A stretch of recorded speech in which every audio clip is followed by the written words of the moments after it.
league are free agents. Like, everyone timed their contracts. Everybody signed one-year deals, and everyone timed their contracts to coincide with this new CBA. So literally, there's not even really any teams. There's only like 20% of the league. What if I told you that nearly 80% of the league doesn't currently have a contract? Not injured, not traded, not retiring, just unsigned.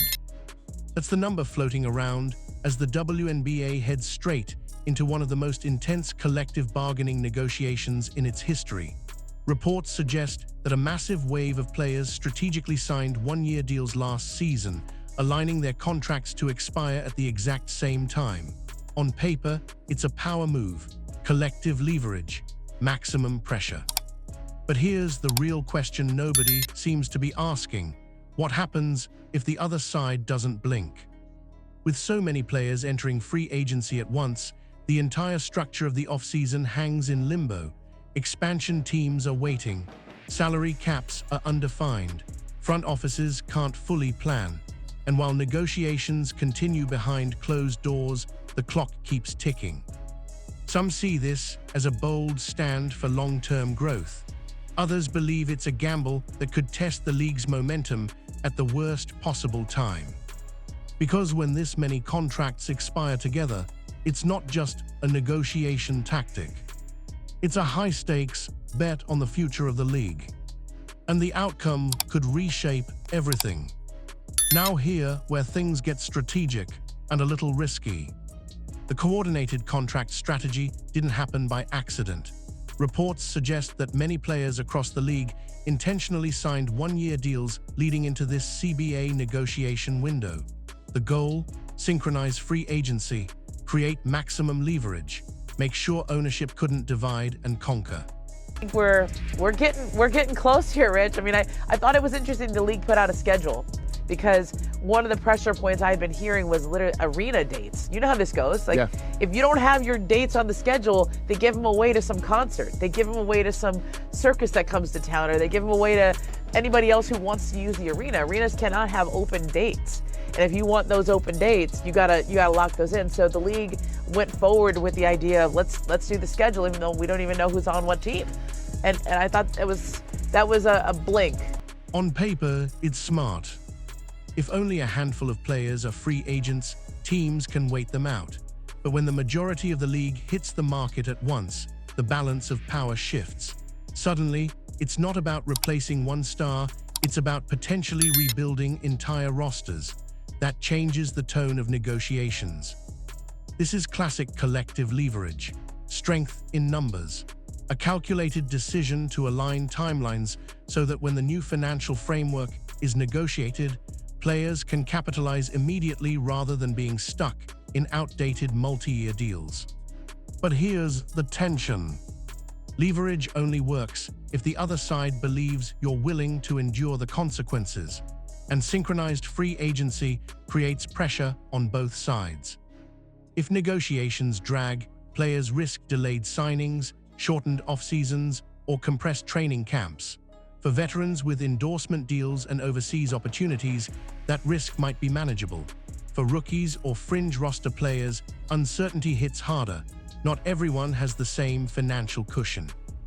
And timing makes this even more delicate. The league is coming off a surge in attention. Television ratings climbed, arenas filled, media rights conversations intensified. Momentum is real, but momentum is also fragile. When nearly 80% of players are unsigned during that surge, it introduces volatility into what could otherwise be a growth phase. There's another layer too. Free agency chaos doesn't just impact negotiations, it impacts basketball quality. If dozens of players wait to sign until a new agreement is finalized, roster continuity disappears. Chemistry takes time, systems take time, coaching plans take time. When signings cluster into a short window, preparation shrinks. Some insiders believe this alignment strategy is about long-term gains outweighing short-term disruption. If a stronger revenue structure gets secured now, future contracts rise across the board. It becomes an investment play, accept temporary instability for sustainable growth. Others quietly wonder if it's a gamble. Because if owners decide to stay firm, or if talks stretch longer than expected, the synchronized leverage starts turning into synchronized uncertainty. Free agency markets can freeze, teams hesitate, expansion planning slows, everyone waits for clarity. And in professional sports, waiting is expensive. The most fascinating part is that both sides may believe they're acting responsibly. Players see rising visibility and new broadcast interest as proof that compensation models should evolve. Ownership evaluates operating costs, long-term sustainability, and financial risk. These perspectives aren't mutually exclusive, they're negotiating positions. But coordinated expiration magnifies every disagreement. Instead of gradual contract rollovers, everything hits at once. Every roster spot, every salary slot, every negotiation table, it's high stakes by design. So the real question is whether the strategy was intentional. It's whether the timing was perfect or dangerously bold. Because when nearly the entire league steps into free agency together, you're not just negotiating a contract. You're testing the system itself. And in moments like this, the side that blinks first doesn't just lose leverage. They shape the future. And this is where things get even more complicated. Two brand new franchises are preparing to enter the league, one in Toronto and one in Portland. Expansion is supposed to signal growth, confidence, momentum. It's the kind of announcement leagues celebrate with fireworks and press conferences. But here's the reality: expansion requires structure, and right now, structure is exactly what's in question. An expansion draft can't properly function without a clear collective bargaining agreement in place. Teams need to know salary cap rules. They need to know roster limits. They need to understand how contracts will be structured under the new financial system. Without those details finalized, you're essentially asking front offices to build houses without knowing the size of the foundation. Imagine launching a franchise and not being fully sure what your payroll rules will be. That's the situation reports suggest these new teams are navigating. It doesn't mean nothing is happening behind the scenes. It means everything is conditional. And conditional planning is risky. Expansion teams don't have the luxury of continuity. Established franchises can lean on returning players, coaching systems, and built-in chemistry. A new team starts from zero. Every signing matters. Every draft selection shapes identity. Every early move can define years of competitiveness. Now layer in a synchronized free agency wave. If a large percentage of players are unsigned, while expansion rules remain in flux, those new teams are forced to wait. They can't aggressively recruit. They can't finalize protection lists. They can't strategically position themselves in the market until the framework is clear. That delay doesn't just slow progress, it compresses timelines. Let's say a new agreement gets finalized later than expected. Suddenly, expansion drafts, rookie drafts, and mass free agency negotiations all collide in a tight window. General managers are juggling dozens of conversations simultaneously. Contracts get negotiated rapidly. Training camp preparation shortens. The margin for error shrinks. And for expansion teams, early mistakes are expensive. There's also a perception layer. Expansion is usually framed as a celebration of growth, but when negotiations dominate headlines, the narrative shifts. Instead of "look how far we've come," the conversation becomes, "can this launch happen smoothly?" Momentum doesn't disappear overnight, but uncertainty can quietly chip away at enthusiasm. That doesn't mean disaster is guaranteed. High-level negotiations often look messy before they resolve. It's possible that once a deal is signed, expansion teams will move quickly and efficiently. Front offices prepare contingency plans for exactly these scenarios. Quiet groundwork may already be happening. But the risk isn't imaginary either. If clarity comes too late, roster construction becomes reactive instead of strategic. Instead of carefully building identity, teams scramble to secure available talent. Instead of shaping culture from day one, they rush to fill spots before the clock runs out. And expansion franchises don't get second chances at first impressions. The fascinating part is that this entire situation reflects growth at the same time it creates tension. You don't add teams unless there's belief in the future. You don't negotiate aggressively unless you believe revenue potential is rising. In a strange way, expansion and CBA conflict are both signs that the league is evolving. But evolution comes with friction. Right now, those new markets are waiting for clarity, waiting for financial definitions, waiting for the green light to build something lasting. And the longer that wait continues, the more delicate the launch becomes. Because expansion isn't just about adding cities. It's about proving the foundation is strong enough to hold them. Now here's the part that caught everyone off guard. The league released the schedule. At first glance, that sounds normal, routine even. Seasons have schedules, fans circle dates, broadcasters promote matchups. It signals stability. But look closer, and the timing raises eyebrows. The collective bargaining agreement still isn't finalized. A massive percentage of players are technically free agents. Expansion details are still being sorted out, and yet the calendar dropped anyway. Why? According to insiders and commentary surrounding recent interviews, this may not have been a celebration of progress. It may have been about pressure, more specifically, arena pressure. Professional sports teams don't just own their buildings, many share them. Concert tour, family shows, combat sports, college tournaments, everyone wants weekend dates. And arenas don't like empty slots. If teams don't lock in their dates early, those slots get filled quickly. So even without a finalized labor agreement, the league may have felt it had no choice. Secure the dates now, protect the real estate, figure out the rest later. And that's where the phrase "blink" started circulating. Some observers interpreted the schedule release as a signal that the league couldn't afford to wait any longer. Not necessarily panic, but urgency. A move designed to show forward motion while negotiations continue behind closed doors.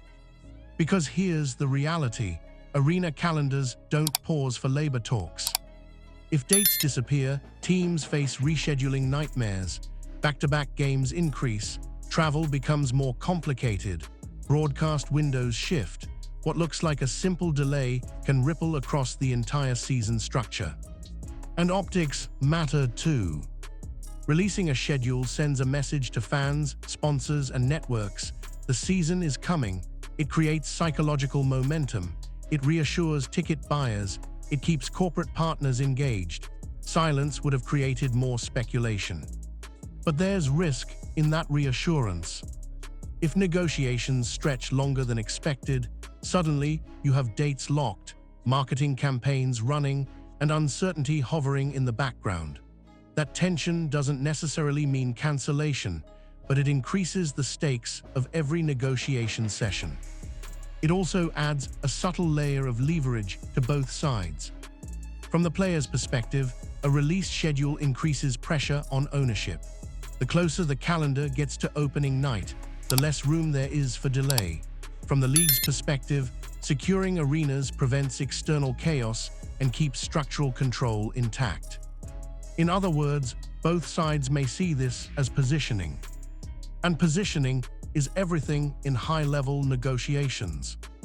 There's also the fan psychology element. When a schedule drops, fans assume things are moving forward. They buy tickets, they plan trips, they commit attention. That forward motion builds anticipation. If that anticipation gets disrupted, the disappointment feels sharper. That's why timing here is so delicate. The schedule release wasn't just about basketball games. It was about signaling stability in the middle of uncertainty. It was about protecting venue access in a competitive entertainment market. It was about preventing logistical headaches months down the line. But it also quietly raised the stakes. Because once the calendar is public, the countdown becomes visible. And when the countdown is visible, every day without resolution feels heavier. So was it a blink, or was it smart operational planning? That depends on how negotiations unfold next. What's clear is this: the schedule wasn't random, it was strategic, it was necessary from a venue standpoint, and it subtly shifted the pressure landscape. Because now the clock isn't abstract anymore. It's printed, it's public, and it's ticking. And now we get to the part that quietly changes everything: momentum. Because whether people admit it or not, this moment in the league's history is tied directly to one name: Caitlin Clark. Over the past year, Clark hasn't just been a talented rookie, she's been a ratings driver, a ticket seller, a social media magnet. Games featuring her have drawn massive television numbers. Road arenas have seen attendance spikes. National conversations expanded beyond the usual sports circles. That kind of surge doesn't happen often. The league has had stars before, legends, champions, but Clark arrived at a time when media amplification, social platforms, and pent-up audience curiosity collided perfectly. It created what executives quietly dream about: organic momentum. And momentum in sports is powerful, but it's also fragile. Here's the uncomfortable truth: many of the new viewers tuning in aren't necessarily lifelong league loyalists. They're fans of a player, they're following storylines, they're watching because something feels new and exciting. That's not a criticism, that's how growth cycles work. The question is, what happens if that excitement hits turbulence? If negotiations stretch, if uncertainty lingers, if headlines focus more on boardroom tension than on logo threes and rivalry games, casual fans don't always wait patiently. They drift. Sports calendars are crowded. Attention shifts quickly. This isn't about blaming players or owners. It's about understanding timing. Clark's sophomore season represents a rare opportunity. Second seasons are where narratives deepen, defenses adjust, rivalries intensify, storylines mature. It's the chapter where hype either solidifies into sustained fandom or fades into novelty. If that season launches cleanly, momentum compounds. If it stumbles, the window narrows.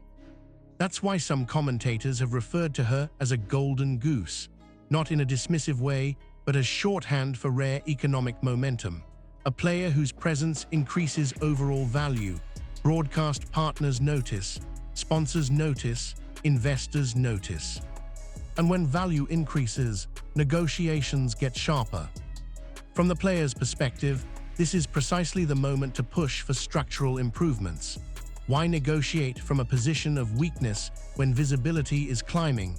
If revenue projections are rising, compensation models should reflect that trajectory. From ownership's perspective, growth still needs to translate into sustainable profitability. Operating costs, travel, marketing, expansion investments, all of that matters. Momentum doesn't automatically erase long-term financial considerations. So both sides see the same wave. They just disagree on how to ride it.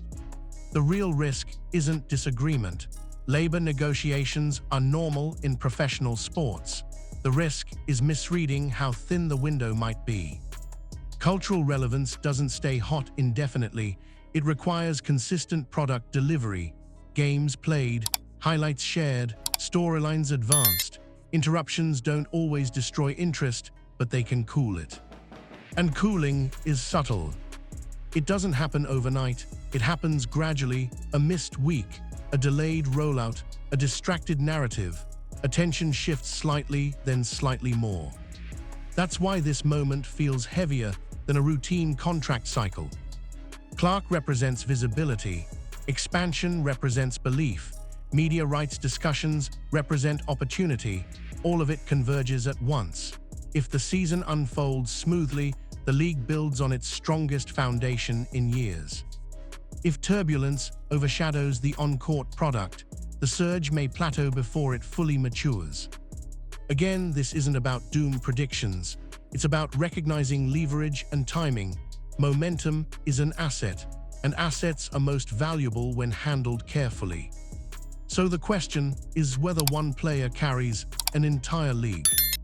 It's whether this growth phase is protected long enough to turn momentum into permanence. Because rare moments like this don't wait forever. They either solidify into history or they pass. Now let's talk about what this fight is really about: the money. Strip away the headlines, ignore the social media noise. At the center of this entire standoff is one core issue: revenue split. Reports suggest that players are pushing for a significantly larger share of league revenue under the new collective bargaining agreement.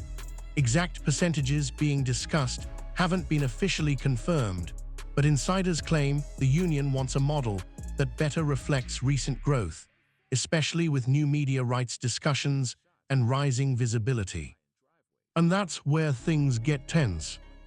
In most major sports leagues, revenue sharing between players and ownership is clearly structured. In the NBA, for example, players receive roughly a 50-50 split of basketball-related income. That system works because the league generates billions annually and has decades of profitability behind it. The WNBA's financial structure is different.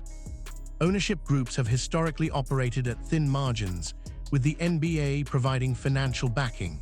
Travel costs, marketing expenses, arena operations, and expansion investments all factor into the equation. While visibility and ratings have surged recently, long-term profitability remains a key concern for stakeholders. From the player's perspective, though, this is exactly why now is the time to push. They see rising ticket sales, increased national broadcasts, corporate partnerships expanding. They see the cultural impact growing, especially with breakout stars driving attention, and they argue that compensation should rise alongside that visibility. It's not just about salaries at the top. Minimum contracts, roster protections, revenue bonuses, maternity provisions, travel standards, all of that is tied to how revenue is allocated. A larger split doesn't just increase superstar pay, it potentially lifts the entire salary floor. But here's the delicate part. Revenue projections are not the same as guaranteed profit. Growth phases often require reinvestment. Expansion franchises cost money before they generate it. Marketing pushes require upfront spending. If ownership agrees to a dramatically higher fixed revenue share too quickly, they assume additional financial risk if projections don't materialize as expected. That's the negotiation gap. Players are negotiating based on momentum and trajectory. Owners are negotiating based on sustainability and risk management. Neither side is irrational. They're operating from different risk tolerances. Another factor complicating this debate is outside income. Many top players earn significant money overseas during the off-season. Endorsements supplement earnings for established stars. Critics sometimes argue that this reduces urgency. Supporters counter that players shouldn't need overseas play to earn competitive compensation domestically. And that tension adds emotional weight to the financial math. There's also the timeline pressure. Media rights discussions with major broadcast partners are reportedly expanding. If a new television deal locks in higher annual revenue, that strengthens the player's argument for a bigger share. But if revenue numbers fluctuate or don't meet expectations, ownership becomes more cautious. So what's actually being negotiated isn't just a percentage. It's a bet on the future. If the league's current surge represents sustainable growth, then a larger revenue split could be justified and manageable. If growth stabilizes or slows, a fixed high percentage could create strain. That's why both sides are digging in. The players want structural change that reflects the league's new era. Ownership wants a framework that protects long-term viability. And because synchronized free agency increased leverage, the pressure feels amplified. At the end of the day, this isn't about one paycheck. It's about how the next decade of league economics gets defined. And once that structure is locked in, it won't just affect this season. It will shape everything that comes after it. Now here, where everything tightens, the calendar. March isn't just another month on the page, it's the pressure cooker. Because once March hits, theory turns into logistics, deadlines stop being abstract, they become operational. Front offices can't plan eventually, they need clarity immediately. Here what's stacked up. First, the salary cap has to be finalized under the new CBA terms. Without that number, teams can't structure contracts. They can't make competitive offers. They can't even calculate how aggressive they're allowed to be in free agency. Second, expansion procedures need to move.